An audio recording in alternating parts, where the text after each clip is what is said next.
नमस्कार विद्यार्थियों, मैं जसवंत मीना सोनी एजुकेशन में आप सभी का स्वागत करता हूं। दोस्तों, हमने कल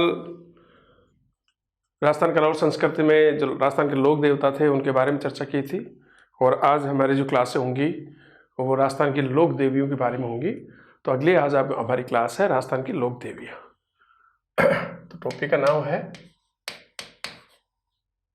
राजस्थान की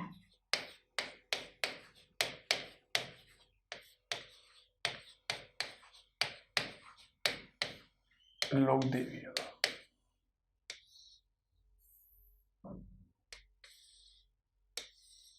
राजस्थान की लोक देवियाँ। जिस प्रकार से लोक देवताओं के बारे में मैंने बताया था, उसी प्रकार से लोक देवियाँ भी हमारे समाज की ही महिलाएं होती हैं।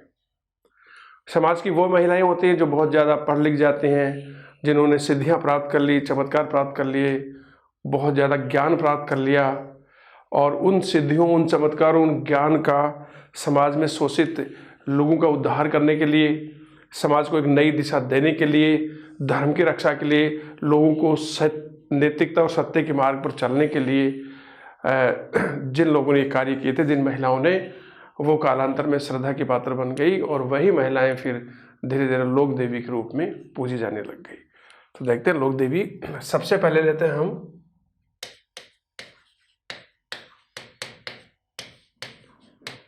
करणी माता।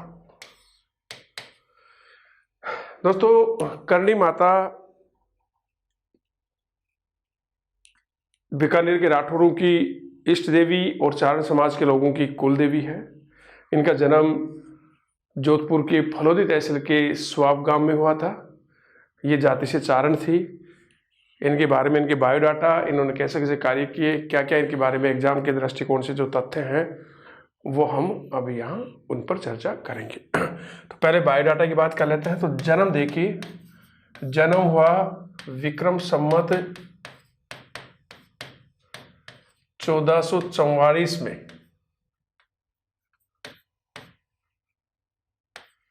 सुवाप गांव। और सुवाप गांव कहां पर है? फलोदी में। और फलोदी कहां पर है? जोधपुर जिले में।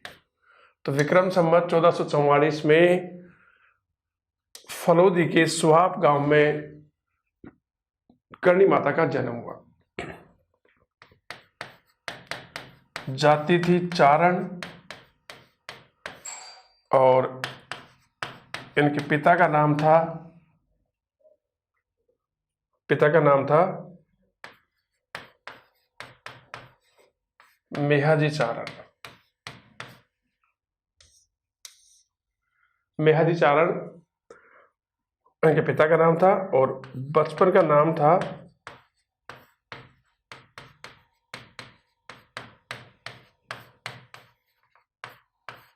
रिधिबाई।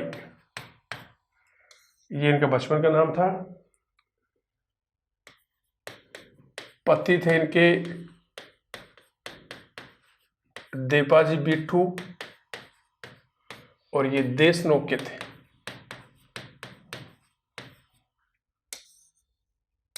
देपाजी बिट्ठू कहाँ के थे? देशनोक के थे। इनका जो मंदिर है वो सबसे बड़ा मंदिर देशनोक, और देशनोक कहाँ पर है? बीकानेर में। और ऐसा कहते हैं कि देशनोक की स्थापना या देशनोक कस्बे को बसाया किसने? करणी माता ने। इसकी स्थापना भी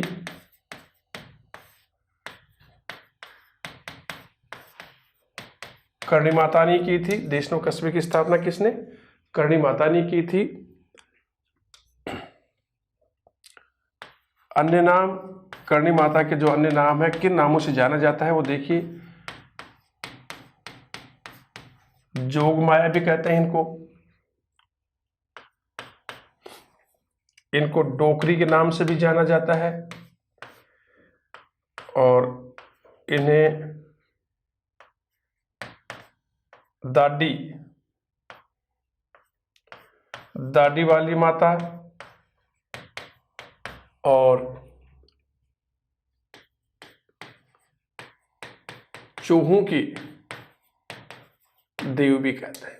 तो दोबारा देखिए, करणी माता का जन्म हुआ विक्रम संवत 1444 में जोधपुर की फलोदी तहसील के सुहाप गांव में। इनकी जाति चारण थी।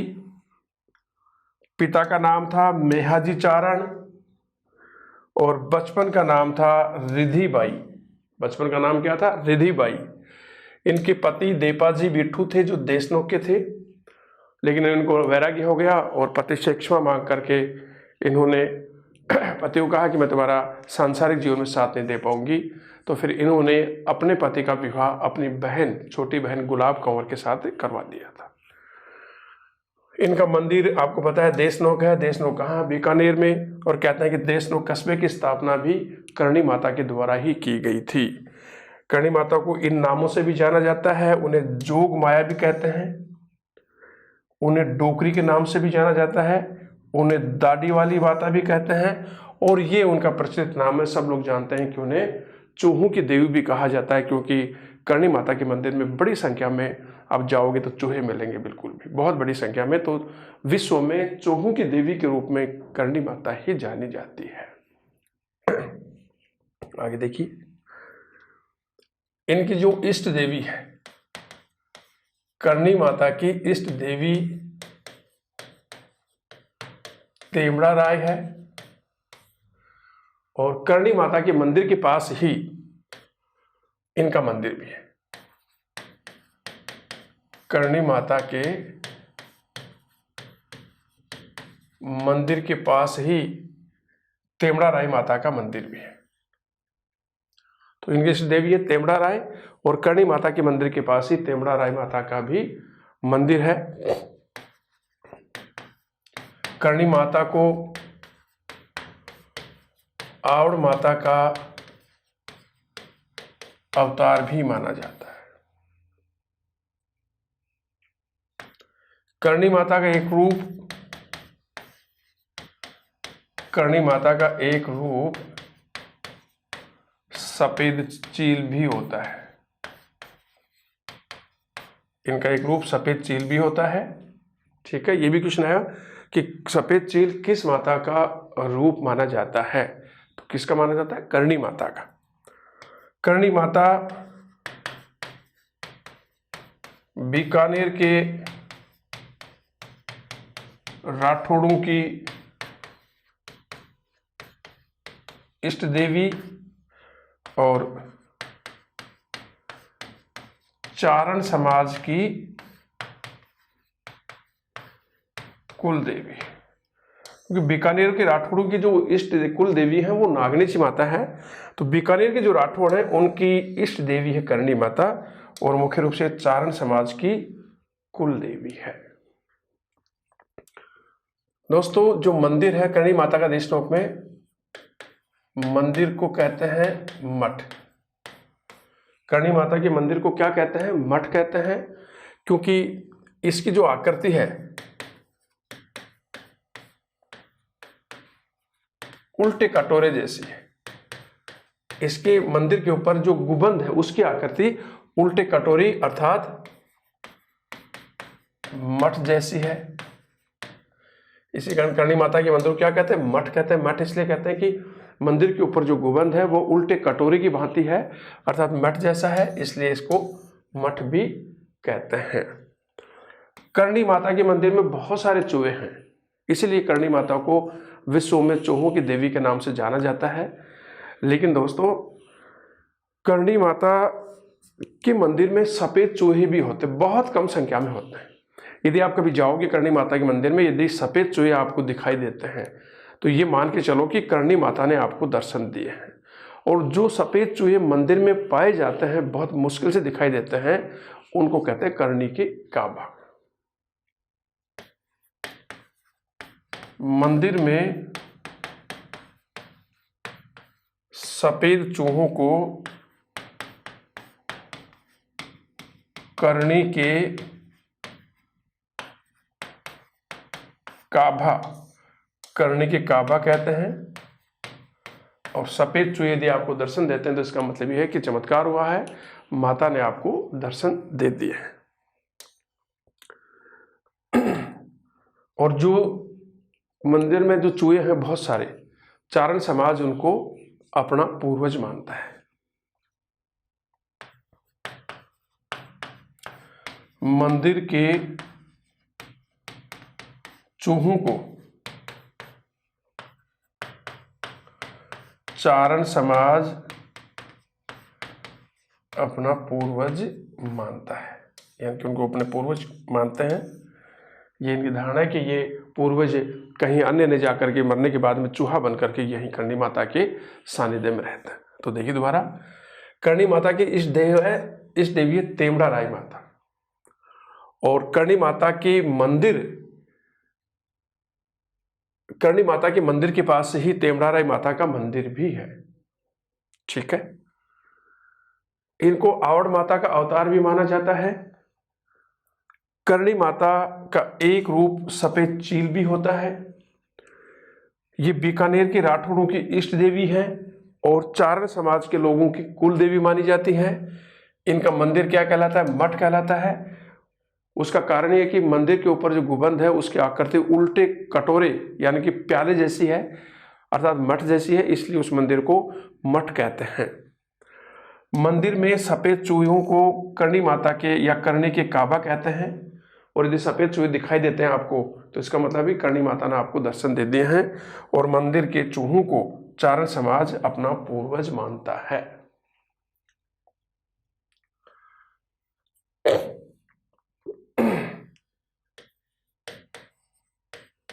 मंदिर जो देशनोक में मंदिर उसकी बात हो रही है। मंदिर का निर्माण कार्य राव बीका ने शुरू किया था। तो निर्माण कार्य राव बीका ने शुरू किया।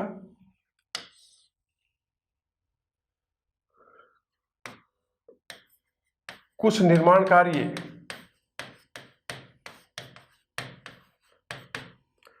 महाराजा करण सिंह ने करवाया, और मंदिर के निर्माण कार्य को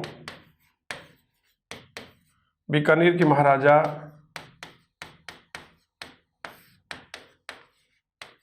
सूरत सिंह ने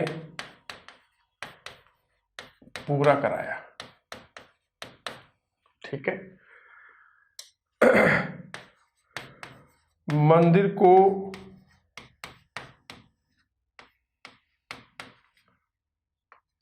वर्तमान स्वरूप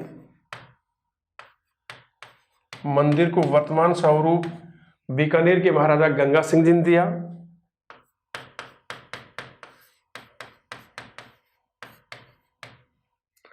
मंदिर को वर्तमान स्वरूप किसने दिया? बीकानेर के महाराजा गंगा सिंह ने दिया। दोबारा देखिए, मंदिर का निर्माण कार्य बीकानेर के संस्थापक राव बीका ने शुरू किया। कुछ निर्माण कार्य बीकानेर के महाराजा करण सिंह ने भी करवाया, और मंदिर के निर्माण कार्य को महाराजा सूरत सिंह ने पूरा करवा दिया, और मंदिर का जो वर्तमान स्वरूप है वो दिया बीकानेर के महाराजा गंगा सिंह जी ने। मंदिर का प्रवेश द्वार, जिसे हम सिंह द्वार भी कहते हैं, मंदिर का प्रवेश द्वार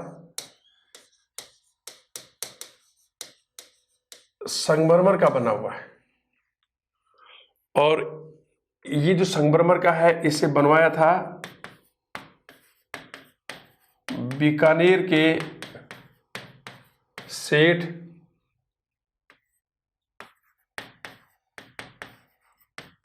चालमल ढड्डा ने। तो मंदिर का प्रवेश द्वार, जिसको सिंह द्वार भी कहते हैं, वो संगमरमर का बना हुआ है। और ये जो संगमरमर का प्रवेश द्वार है किसने बनाया था? ये बीकानेर के सेठ चांदमल ढड्डा ने। ये इसने वो संगमरमर का प्रवेश द्वार बनाया था।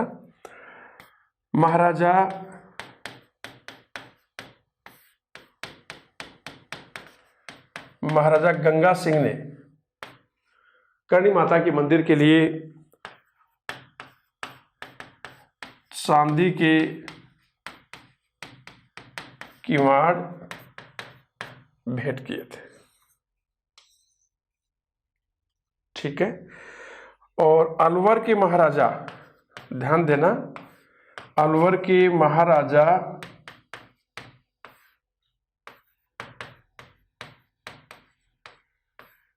बख्तावर सिंह ने मंदिर के लिए स्वर्ण द्वार, सोने के दरवाजे भेंट किए थे। ठीक है। तो दोबारा देखिए, मंदिर का निर्माण कार्य शुरू किया बीकानेर के संस्थापक राव बीकानेर। कुछ निर्माण कार्य करवाया बीकानेर के महाराजा करण सिंह ने, और मंदिर का निर्माण कार्य को महाराजा सूरत सिंह ने पूरा करवा दिया। लेकिन मंदिर जो वर्तमान स्थिति में है, तो मंदिर को वर्तमान स्वरूप किसने दिया? बीकानेर के महाराजा गंगा सिंह ने इसको वर्तमान स्वरूप दिया। मंदिर का प्रवेश द्वार जिसको सिंह द्वार के नाम से भी जाना जाता है, वो संगमरमर का बना हुआ है। और ये जो संगमरमर का प्रवेश द्वार है, इसे बीकानेर के सेठ चांदमल ढड्डा ने इसको बनाया था या बनवाया था। महाराजा गंगा सिंह ने मंदिर के लिए चांदी के किवाड़ भेंट किए, और अलवर के महाराजा, ये ध्यान देना, अलवर के महाराजा बख्तावर सिंह ने मंदिर के लिए स्वर्ण द्वार, सोने के दरवाजे भेंट किए थे। ठीक है।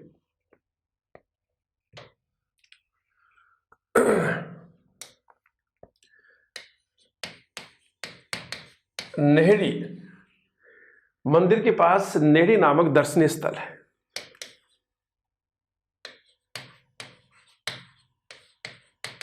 मंदिर के पास नेहड़ी नामक दर्शनीय स्थल है, और करणी माता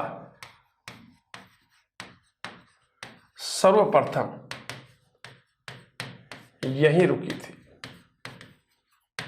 तो करणी माता के मंदिर के पास नेहड़ी नामक एक दर्शनीय स्थल है बहुत, सबसे पहले करणी माता यहीं रुकी थी, और वह यहीं पर खेजड़ी वृक्ष की, यहीं पर खेजड़ी वृक्ष की डाली पर डोरी बांधकर दही बिलोती थी। दोस्तों, आज भी वो इस नेहड़ी नामक स्थान पर जो मंदिर है, आज भी वो खेजड़ी है, सूख गई है, लेकिन आज भी वहां पर दही के छींटे लगे हुए हैं। तो करणी माता के मंदिर के पास नेहड़ी नामक एक दर्शनीय स्थल है। करणी माता सबसे पहले इसी नेहड़ी नामक स्थान पर रुकी थी, और यहाँ एक खेजड़ी का वृक्ष है, उसकी डाली पर डोरी बांधकर वो अपनी गायों का दही बिलोती थी, और दही से जो छींटे निकलते, कहते हैं कि आज भी वो छींटे लगे हुए हैं। लोग आते हैं तो उस जाटी की थोड़ी सी छाल ले जाते हैं और उसको चांदी के रूप में मान करके अपने घरों में रख देते हैं। करणी माता जब बहुत छोटी थी, तो करणी माता की बुआ की अंगुलियां जुड़ी हुई थी। तो कहते हैं करणी माता ने के हाथ पर जैसे ही वो हाथ रखा, तो वो बचपन में ही उनकी बुआ की जुड़ी उंगली को ठीक कर दिया। इनके पिता को मेहा जी को सांप ने काट लिया था, तो बचपन में ही सर्प का जो विष उतार करके अपने पिता मेहा जी को जीवन दान दिया था। तो देखिए, करणी माता ने बचपन में ही अपनी बुआ की जुड़ी अंगुलियों को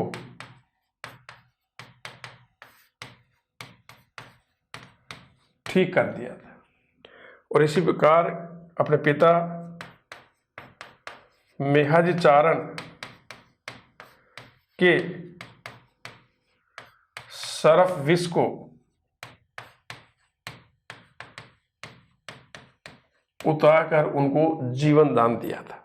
तो करणी माता ने बचपन में ही, तब छोटी थी, तो उनकी बुआ की अंगुलियां जुड़ी हुई थी, उन अंगुलियों को ठीक कर दिया, और उनके पिता मेहाजी चारण को सांप ने काट लिया था, तो उनका सर्प विष को उतार करके उनको जीवन दान दिया था। दोस्तों, राव बीका ने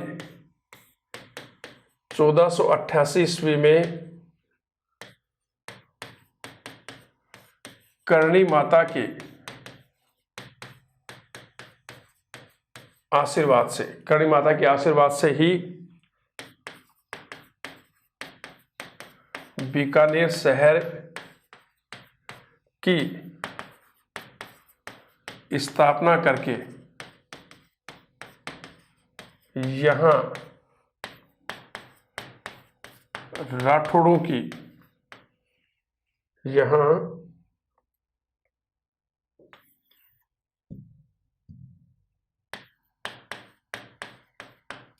राठौड़ वंश की स्थापना की। और ये बीकानेर का राठौड़ मूल शाखा के बाद में राठौड़ों की दूसरी बड़ी शाखा मानी जाती है। तो देखिए, करणी माता के मंदिर के पास ही नेहड़ी नामक एक दर्शनीय स्थल है और इसी नेहड़ी नामक स्थान पर सबसे पहले करणी माता आकर रुकी थी। यहाँ पर एक खेजड़ी वृक्ष है जो आज भी है, सूखा हुआ है। यहीं इस वृक्ष की एक डाली पर रस्सी बांध करके, डोरी बांध करके वो गायों का दही बिलोती थी। आज भी उस सूखे हुए वृक्ष पर दही के छींटे लगे हुए हैं। करणी माता ने बचपन में ही अपनी बुआ की जुड़ी हुई अंगुलियों को ठीक कर दिया था और मेहजी चारण के जो उनके पिता थे, सांप ने काट लिया था और सर्प विष को उतार करके उनको जीवन दान दिया था। और राव बीका ने 1488 में करणी माता के आशीर्वाद से ही बीकानेर शहर की स्थापना करके यहाँ राठौड़ वंश की स्थापना की थी।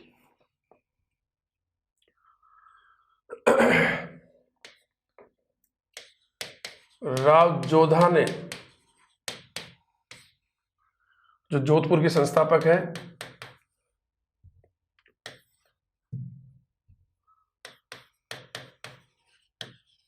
जोधपुर के संस्थापक कौन है?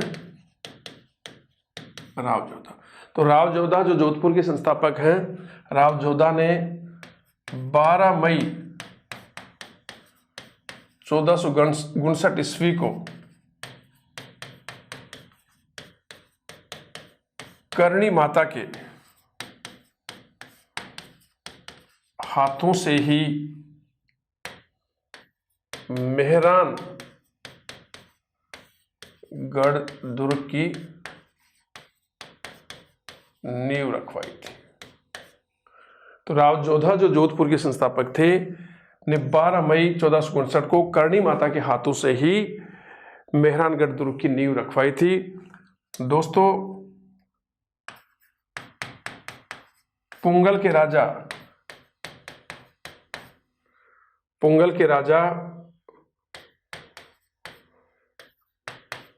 राव शेखा ने करणी माता के आशीर्वाद से ही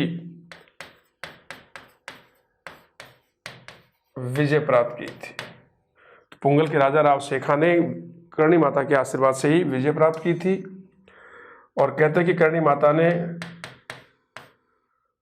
गो हत्यारे जोधपुर के राव कहना का वध किया था, ऐसा माना जाता है। तो गो हत्यारे जोधपुर के राव कहना का वध किया था। पुंगल के राजा राव शेखा ने करणी माता के आशीर्वाद से विजय प्राप्त की थी और गो हत्यारे राव कहना का वध भी करणी माता ने किया था। दोस्तों, करणी माता की जो आरती है, करणी माता की आरती को क्या कहते हैं? चिरजा। करणी माता की आरती को क्या कहते हैं? चिरजा। ये 2 प्रकार की होती है। एक होती है घड़ाऊ, ये आरती विपत्ति के समय की जाती है। विपत्ति के समय जब संकट आता है तो यह आरती की जाती है। और दूसरी है संघाऊ, यह आरती शांति के समय की जाती है।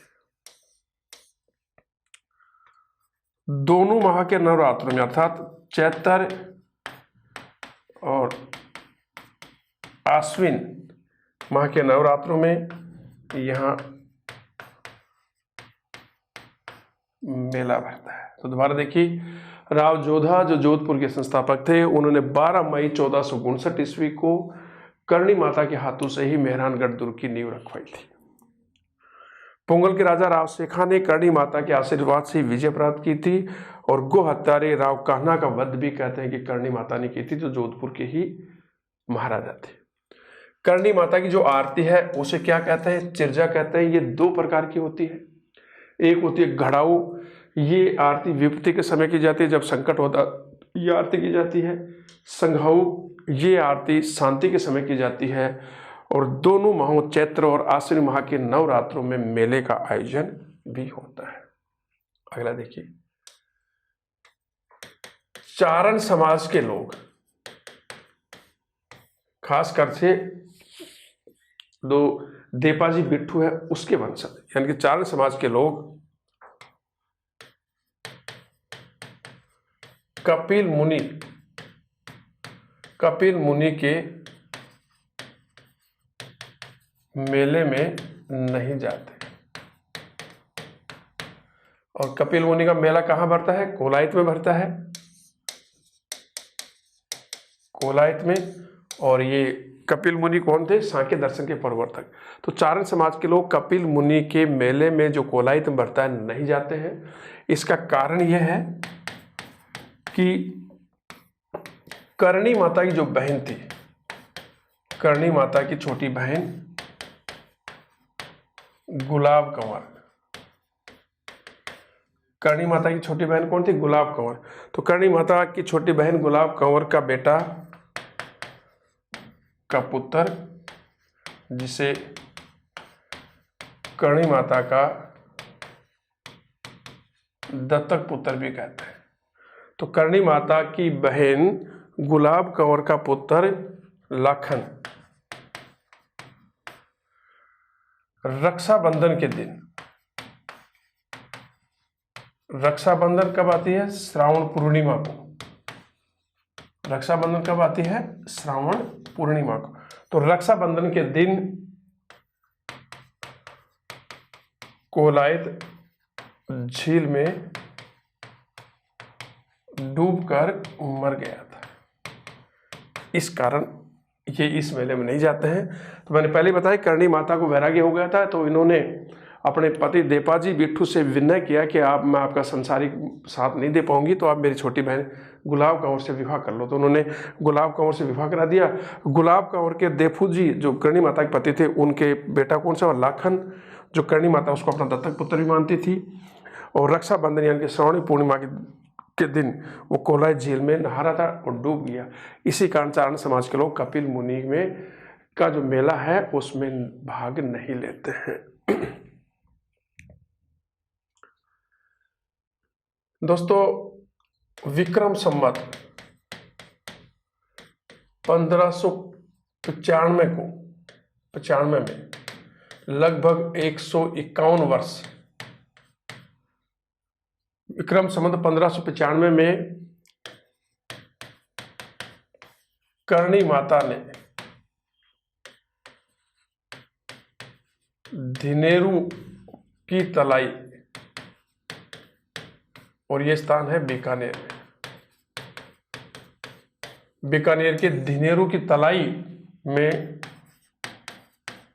जीवित समाधि ली थी। यानी कि जन्म हुआ था 1544 में विक्रम संवत में, और समाधि 151 वर्ष के बाद में भी धिनेरू की तलाई नामक स्थान पर जीवित समाधि ली थी। करणी माता के कहते हैं कि दोस्तों, करणी माता के चमत्कार से देशनोक के आसपास के जो खेत हैं, खेती है, यदि ओलावृष्टि होती है तो उन खेतों में नुकसान नहीं होता है। और यदि देशनोक के आसपास कहीं आग लग गई तो उस आग से घरों में कोई नुकसान नहीं होता है। करणी माता के मंदिर में 2 कढ़ाइयाँ हैं, 2 कढ़ाइयाँ हैं। उनका नाम है सावन भादो कढ़ाइयाँ। तो करणी माता के मंदिर में 2 बड़ी कढ़ाइयाँ जहाँ प्रसाद बनता है, उनको क्या कहते हैं? सावन भादो कढ़ाइयाँ। अब यहाँ एक नोट लिख लिए, सावन भादो झील सिरोही जिले में, सिरोही में। ठीक है, सावन भादो महल डीग में, जिनका निर्माण महाराजा सूरजमल ने करवाया था। इसी प्रकार से सावन भादो नहर ये कोटा में है, सावन भादो महल डीग में, सावन भादो नहर कोटा में, और सावन भादो मूर्तियां अचलगढ़ दुर्ग में, माउंट आबू सिरोही। और कहते हैं कि ये मूर्तियां महाराणा कुंभा और उनके पुत्र उद्दा की। तो दोबारा देखिए, विक्रम संवत 1559 में 151 वर्ष की उम्र में करणी माता ने बीकानेर के दिनेरू की तलाई में जीवित समाधि ली थी। मंदिर में 2 बड़ी कढ़ाइयाँ हैं जिनको सावन भादो कढ़ाइयाँ कहते हैं। और नोट लगा करके मैंने यहाँ और चीज़ें बताई आपको। सावन भादो झील सिरोही में है, सावन भादो महल डीग भरतपुर में है, और सावन भादो नहर कोटा में है, और सावन भादो मूर्तियाँ अचलगढ़ दुर्ग माउंट आबू सिरोही में है, जो कहता है कि महाराणा कुंभा और उनके पुत्र उद्दा की है। दोस्तों कहते हैं कि करणी माता को जगत माता का अवतार भी माना जाता है। ठीक है दोस्तों, करणी माता के बाद अब अगली जो हम लोक देवी ले रहे हैं वो ले रहे हैं जीण माता।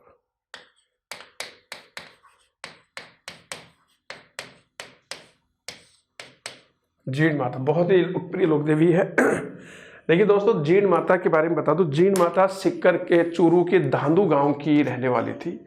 इनके पिता का नाम था धनराय और इनका एक भाई था धनराय चौहान, इनका भाई था हर्ष, और जीण माता का वास्तविक नाम था जयवंती बाई। तो कहते हैं कि जीण माता के भाई हर्ष की शादी हो गई। अब दोनों ननद और भौजाई कुएं से पानी लेके आ रही थी, और कुएं से पानी लेकर आई थी तो दोनों के सिर पर 2 मटके थे, 2 गढ़ जिसको बोलते हैं। रास्ते में दोनों के बीच में बात हुई कि किसका मटका पहले उतारेगा, क्योंकि हर्ष उस समय घर पे था। तो जीण माता ने कहा कि मेरा भाई है, पहले मेरा मटका उतारेगा। उनकी भाभी ने कहा कि मेरा पति है, पहले मेरा मटका उतारेगा। और उन दोनों के बीच में बातें हो गई, वो घर पे चली गई पानी लेकर के। बेचारे हर्ष को इस बात का पता नहीं था कि इन दोनों के बीच में बात हुई है, और वो सीधा वो घर पे आई तो अपनी पत्नी का मटका उतार दिया उसने। जीण माता उसे बहुत नाराज हो गई और मटका डाल करके सीधी वहाँ से चली। यार कहते हैं कि दोस्तों, सीकर जिले का जो रेवासा गाँव है, वहाँ जो हर्ष की पहाड़ियाँ हैं अरावली में, वहाँ आकर उन्होंने घोर तपस्या की, और इतनी भयंकर तपस्या की कि जिस पहाड़ी पर उन्होंने तपस्या की थी उस पहाड़ी के 2 टुकड़े हो गए और बीच से रास्ता बन गया। आज भी जब जीण माता के मंदिर में आप जाते हैं तो बिल्कुल यूँ एक खाई सी दिखाई देती है उसी रास्ते में। हर्ष भी अपनी बहन को छोड़ के घर अपनी बहन के पास आकर के वहीं मंदिर पर पहाड़ पर तपस्या करने लग गया। तो जीण माता तो दुर्गा माता के रूप में अवतरित हुई, और उनके पास ही थोड़ी दूर के ऊपर हर्ष पर्वत पे ही काजरा शिखरा पर्वत है, वह हर्ष का मंदिर है जो भैरव जी के रूप में पूजे जाते हैं। ये जीण माता की कहानी थी। अब उनके बायोडाटा और उनके बारे में जो एग्जाम के दृष्टिकोण से जो अति महत्वपूर्ण जो कंसेप्ट है, जो कंटेंट है, उनके बारे में हम चर्चा करेंगे। तो जीण माता का जो गांव है वो है धांधु गांव, और धांधु गांव कहाँ पर है? चूरू में। चूरू में है। पिता का जो नाम है वो है धनराय चौहान। पिता का नाम क्या है? धनराय चौहान है। भाई का नाम है हर्ष, और इनका बचपन का नाम या वास्तविक नाम है, बचपन का नाम जयवंती बाई। ये इनका बचपन का नाम है। इनका जो मंदिर है, मंदिर सीकर शहर के निकट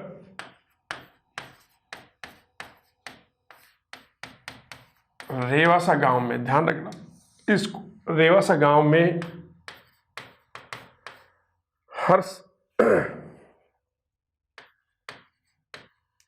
हर्ष पर्वत की पहाड़ियों में, यानी कि अरावली पहाड़ी कर सकते हैं, अरावली, हर्ष पर्वत की पहाड़ियों में। अब बात आती है इस मंदिर का निर्माण किसने कराया, तो कहते हैं कि हर्ष पर्वत का जो शिलालेख है उससे ज्ञात होता है कि इस मंदिर का निर्माण अजमेर के चौहान राजा पृथ्वीराज चौहान प्रथम के सामंत राजा हट्टर ने 1064 में इस मंदिर का निर्माण करवाया था। हर्ष पर्वत के शिलालेख के अनुसार, हर्ष पर्वत के शिलालेख के अनुसार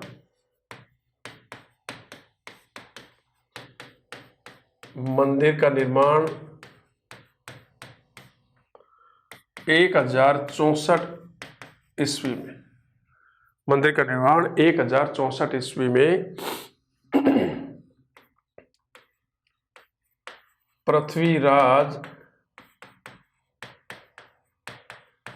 चौहान प्रथम के सामंत राजा हट्टर ने करवाया था। ठीक है, तो दोबारा देखिए, जीण माता का गांव है धांधु गांव, और ये धांधु गांव कहां पर पड़ता है, चूरू जिले में। जीण माता के पिता का नाम था धनराय चौहान और भाई का नाम था हर्ष। कहानी मैंने आपको बता दी। जीण माता की बचपन का नाम था जयवंती बाई, और इनका मंदिर सीकर शहर के निकट रेवासा गांव में हर्ष पर्वत की पहाड़ियों में, अर्थात अरावली की पहाड़ियों में स्थित है। हर्ष पर्वत के शिलालेख के अनुसार इस मंदिर का निर्माण 1064 ईस्वी में चौहान राजा पृथ्वीराज चौहान प्रथम के सामंत राजा हट्टर ने इस मंदिर का निर्माण करवाया था। और दोस्तों, मंदिर में महिषासुर मर्दिनी की अष्टभुजी मूर्ति है। मंदिर में महिषासुर मर्दिनी का रूप होता है राक्षसों को, दुष्टों को मारने वाला, तो महिषासुर मर्दिनी की अष्टभुजी मूर्ति है। और ये जो मंदिर है वो तांत्रिक शक्तिपीठ कहलाता है। जीण माता का मंदिर क्या कहलाता है, तांत्रिक शक्तिपीठ कहलाता है। तो दोबारा देखिए, जीण माता का गांव धांधु गांव है जो चूरू में है। पिता धनराय चौहान है, इनके भाई का नाम क्या है, हर्ष है। बचपन का नाम क्या था, जवंती बाई। और मंदिर सीकर शहर के निकट रेवासा गांव में हर्ष पर्वत की पहाड़ियों में, अर्थात अरावली की पहाड़ियों में इनका मंदिर है, रेवासा गांव सीकर में। हर्ष पर्वत की शिलालेख से हमें ज्ञात होता है कि इस मंदिर का निर्माण 1064 ईस्वी में पृथ्वीराज चौहान प्रथम के सामंत राजा हट्टर ने इस मंदिर का निर्माण करवाया था। और ये जो मूर्ति है मंदिर में जीण माता की, ये महिषासुर मर्दिनी के रूप की अष्टभुजी मूर्ति है, और ये एक तांत्रिक शक्तिपीठ के रूप में जाना जाता है ये मंदिर। दोस्तों, जीण माता की जो मंदिर में जीण माता की मूर्ति है, जीण माता की मूर्ति के पीछे एक तहखाना है। मूर्ति के पीछे तहखाना में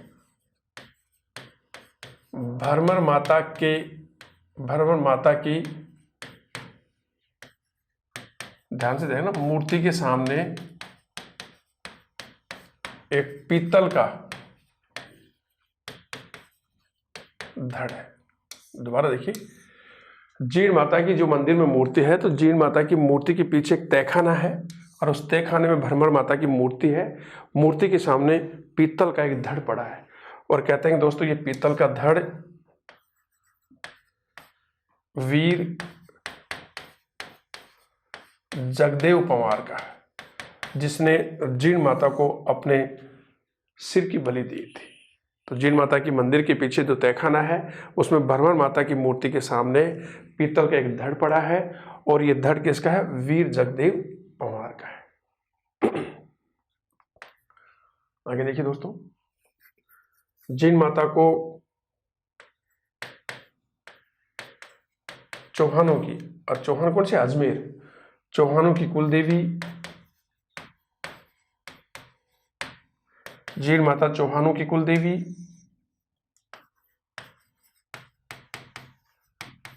मीणाओं की कुलदेवी, और जब मंदिर जाता है तो पहला जो संग जाता है वो वहां के आसपास के जो मेढ़े हैं उन्हीं का संग चढ़ता है। ठीक है। शेखावाटी के लोगों की लोक देवी, और दोस्तों जीण माता को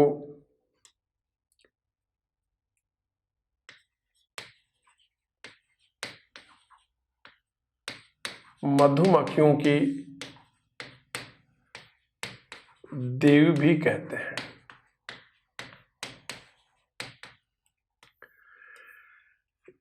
इसका कारण ये कि दोस्तों, क्योंकि औरंगजेब बहुत कट्टर सुन्नी था, उन्होंने फरमान भी जारी कर दिया था 1669 में कि हिंदुओं के बड़े मंदिरों को तोड़ दो और नए मंदिर मत बनने दो। तो किसी अभियान के तहत इधर से निकल रहा था तो उसने जीण माता के मंदिर पर आक्रमण कर दिया, उसको तोड़ने के आदेश दिए। लेकिन कहते हैं कि जैसे आक्रमण करने को आदेश दिए तो मंदिर से मधुमक्खियों का एक सैलाब निकला और औरंगजेब जो मुगल बादशाह था उसकी पूरी सेना पर छा गया और सैनिक बनने लगे, कटने लगे। अंत में औरंगजेब को जीण माता से माफ़ी मांगनी पड़ी और ये कहना पड़ा कि मैं तुम्हारे लिए अखंड ज्योति की व्यवस्था करूंगा। और दोस्तों उसी औरंगजेब के शासनकाल से दिल्ली से 100 मन तेल अखंड ज्योति के लिए आता है और वो आज भी आ रहा है। तो जीण माता के मंदिर में कभी ज्योति खत्म नहीं होती। और ऐसा भी कहते हैं कि औरंगजेब ने सोने का छत्तर भी चढ़ाया था। तो इस कारण से ये मधुमक्खियों की देवी भी कहते हैं जीण माता को। दोनों माह के नवरात्रों में, चैत्र और दूसरा आश्विन, दोनों माह के नवरात्रों में मेला भरता है। बड़ी संख्या में वहाँ के लोग मेले में आते हैं। जीण माता के मंदिरों में पहले अंदर ही मदिरा और बकरे की बलि दी जाती थी, लेकिन अब वो व्यवस्था नहीं है, बाहर बलि दी जाती है। मंदिर के अंदर प्रवेश का निषेध कर दिया गया है। तो जीण माता की मूर्ति के पीछे तहखाने में भ्रमर माता की मूर्ति के सामने एक पीतल का धड़ पड़ा है और कहते हैं कि वह वीर जगदेव पंवार का धड़ है। ये चौहानों की कुल देवी है, मीणाओं की कुल देवी है, शेखावट के लोगों की लोक देवी है और इसे मधुमक्खियों की देवी भी कहते हैं। और वो मैंने कहानी औरंगजेब वाली आपको बताई थी। दोनों महीनों के नवरात्रों चैत्र और आश्विनी माह में जीण माता के मंदिर में मेला भरता है। आगे देखिए दोस्तों, एक बार क्वेश्चन आया था कि सभी लोक देवी देवताओं में या लोक साहित्य में जीण माता का गीत सबसे लंबा गीत माना जाता है। यदि बात आए कि लोक देवताओं में किनका गीत सबसे लंबा है तो वो आएगा रामदेव जी महाराज का। रामदेव जी का गीत लोक देवताओं में सबसे लंबा गीत है। लेकिन यदि सभी लोक देवी देवताओं की बात करें तो ये गीत है किनका? जीण माता का। तो देखिए, राजस्थानी लोक साहित्य में सबसे लंबा गीत किनका है? जीण माता का। तो राजस्थानी लोक साहित्य में सबसे लंबा गीत जीण माता का गीत है। इस गीत को कनफटे जोगी,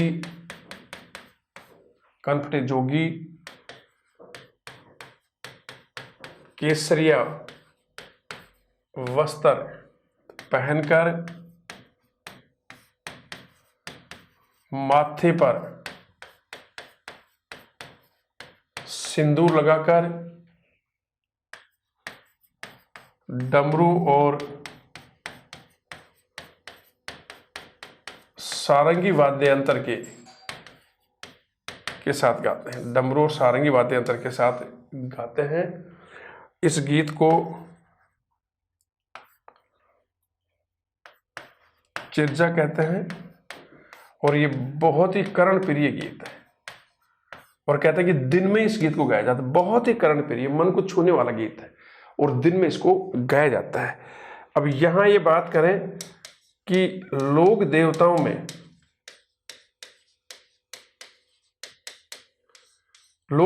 में सबसे लंबा गीत किसका है? रामदेव जी का।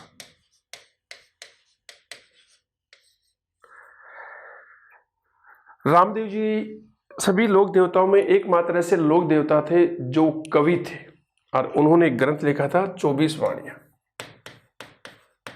24 वाणियां नामक ग्रंथ लिखा था।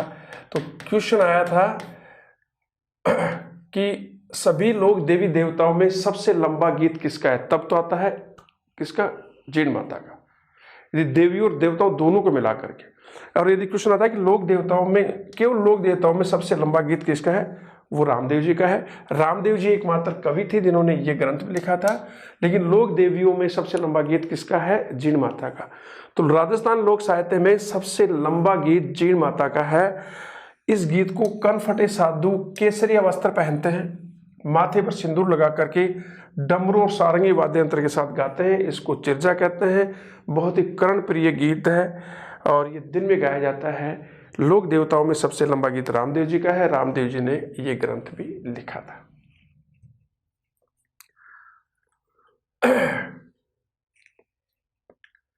जीण माता के मंदिर में अखंड ज्योति जलती है। जीण माता के मंदिर में अखंड ज्योति जलती है। यहां एक दीपक घी का जलता है और दूसरा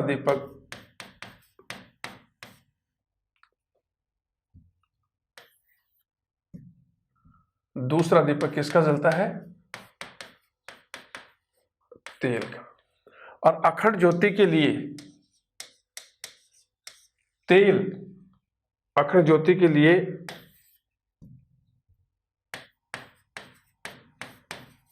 100 मन तेल प्रतिवर्ष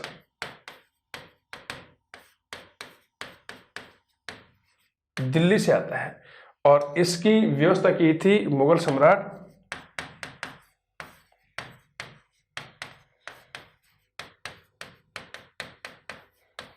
यहां से ये परंपरा शुरू हुई थी। मैंने बताया था किस प्रकार से आक्रमण हुआ था। फिर औरंगजेब विवश होकर के माफी मांगी और कहा कि मैं तुम्हारे मंदिर में अखंड ज्योति की व्यवस्था करूंगा और तभी से 100 मन तेल प्रतिवर्ष आ रहा है, आज भी आ रहा है। कहते हैं कि औरंगजेब ने माता के मंदिर में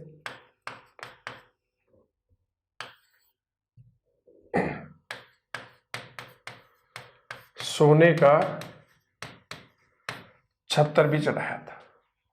किसका छत्र चढ़ाया? सोने का छत्र भी चढ़ाया था औरंगजेब ने। तो मंदिर में अखंड ज्योति जलती है, उसमें से एक दीपक जलता है, 2 दीपक जलते हैं। एक दीपक घी का जलता है, दूसरा दीपक जलता है तेल का। और अखंड ज्योति के लिए 100 मन तेल प्रति वर्ष दिल्ली से आता है और उसकी शुरुआत हुई थी मुगल सम्राट औरंगजेब के शासनकाल से। अब भी वो तेल आता है। कहता है कि मुगल सम्राट ने, औरंगजेब ने माता के सिर पर सोने का छत्र भी चढ़ाया था। दोस्तों, एक बार राजस्थान पुलिस में क्वेश्चन आया था कि ऐसी कौन सी लोक देवी है जो एक बार में 2.5 प्याले शराब की पी जाती है। तो वो जीण माता के बारे में आया था। तो एक बार आप पुनः देख लीजिए।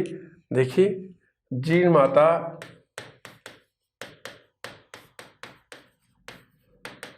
एक बार में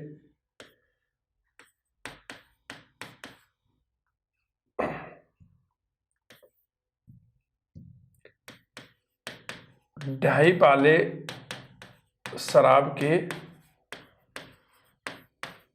पी जाती है, ऐसा है।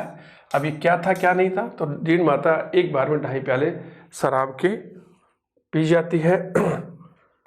जीण माता के मंदिर के सामने जोगी तालाब, जीण माता के मंदिर के सामने जोगी तालाब नामक एक जल कुंड है, और इस जल कुंड के ऊपर पांडवों की आदमकद मूर्तियां स्थित है। इसका मतलब ये हो सकता है कि वहां एक जोगी तालाब है, मंदिर के पास जोगी तालाब नामक एक जल कुंड है, और वहां पर पांडवों की आदमकद मूर्तियां स्थित हैं। इसका मतलब हो सकता है कि पांडव अपने अज्ञातवास के दौरान कुछ समय के लिए यहाँ रुके होंगे। -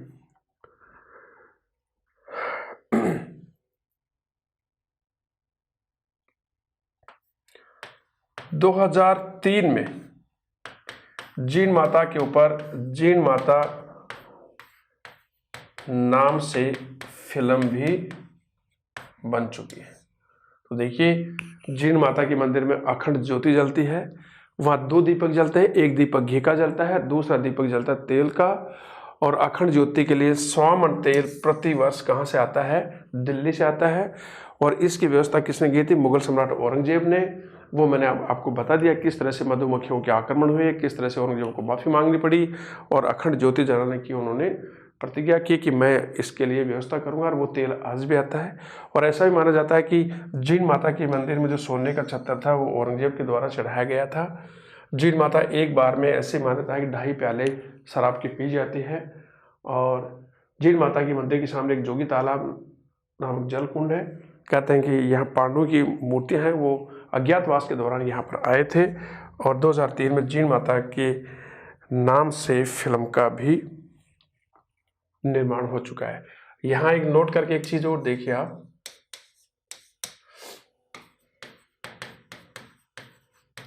हर्ष पर्वत सिक्कर में, ठीक है, देखिए ध्यान से देखना, हर्ष पर्वत कहाँ? सिक्कर में। हर्ष पर्वत की पहाड़ियां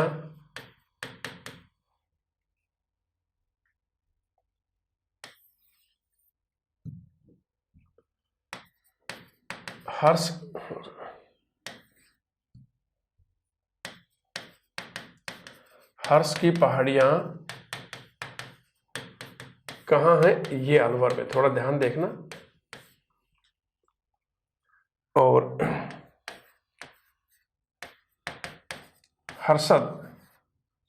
हर्षद माता का मंदिर कहाँ पर है? ये है आभानेरी। आभानेरी कहाँ है? दौसा। कहाँ पर है? दौसा में। तो हर्ष पर्वत सिक्कर में है, हर्ष की पहाड़ियां अलवर में है, और हर्षद माता का मंदिर कहाँ है? आभानेरी, दौसा में। अब एक छोटी माता लेते हैं, बड़ली माता। देखिए आप,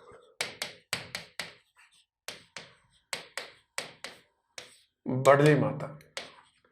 तो पूछा जाता है कि बड़ली माता का मंदिर कहाँ पर है? तो देखिए दोस्तों, बड़ली माता का मंदिर है चित्तौड़गढ़ के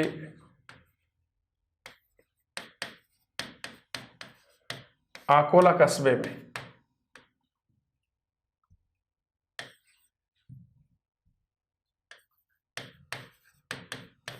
चित्तौड़गढ़ के आकोला कस्बे में बेडस नदी के तट पर, बेडस नदी के तट पर।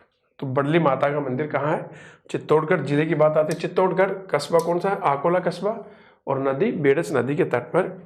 कहते हैं कि यहाँ मंदिर में 2 तिवारियां हैं, और उन 2 तिवारियों के नीचे से यदि बीमार बच्चे को निकाला जाता है तो वो ठीक हो जाता है। ठीक होने पर कहता है कि माता के मंदिर में त्रिशूल चढ़ाया जाता है।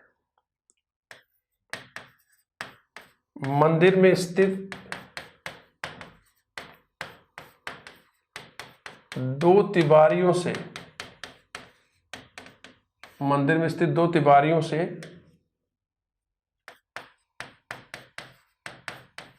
बीमार बच्चे को निकालने से वह ठीक हो जाता है। तो मंदिर में दो तिवारियां हैं और यदि इन दो तिवारियों के नीचे से बीमार बच्चे को निकाला जाता है तो बच्चे को निकालने से वह ठीक हो जाता है। और कहते हैं कि मन्नत पूरी होने पर माता के मंदिर में क्या चढ़ाया जाता है? त्रिशूल चढ़ाया जाता है।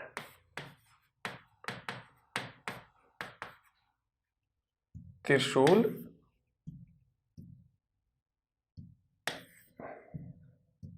चढ़ाया जाता है। बीमार होने पर माता के नाम की तांती भी बांधी जाती है, उससे भी फर्क पड़ता है। तो देखिए, बड़ली माता का मंदिर एक क्वेश्चन आता है, कौन से जिले में? चित्तौड़गढ़ में। चित्तौड़गढ़ के कौन से कस्बे में? आकोला कस्बे में। आकोला कस्बे में कौन सी नदी के तट पर? बेडस नदी के तट पर। ठीक है। मंदिर में दो तिवारियां हैं और उन दो तिवारियों से जब मंदिर की ओर निकलते हैं बीमार बच्चे को लेकर के, तो बच्चा कहते हैं ठीक हो जाता है। और जब मन्नत पूरी हो जाती है, बच्चा ठीक हो जाता है, या कोई भी मन्नत पूरी होती है तो कहता है कि माता के मंदिर में त्रिशूल चढ़ाया जाता है और बीमार होने पर माता के नाम की तांती भी बांधी जाती है। नमस्कार दोस्तों, अगली क्लास हम अभी माताओं पर चल रही है, तो लोक देवियों की अगली क्लास लेकर के मैं आपके सामने पुनः हाजिर हूँगा।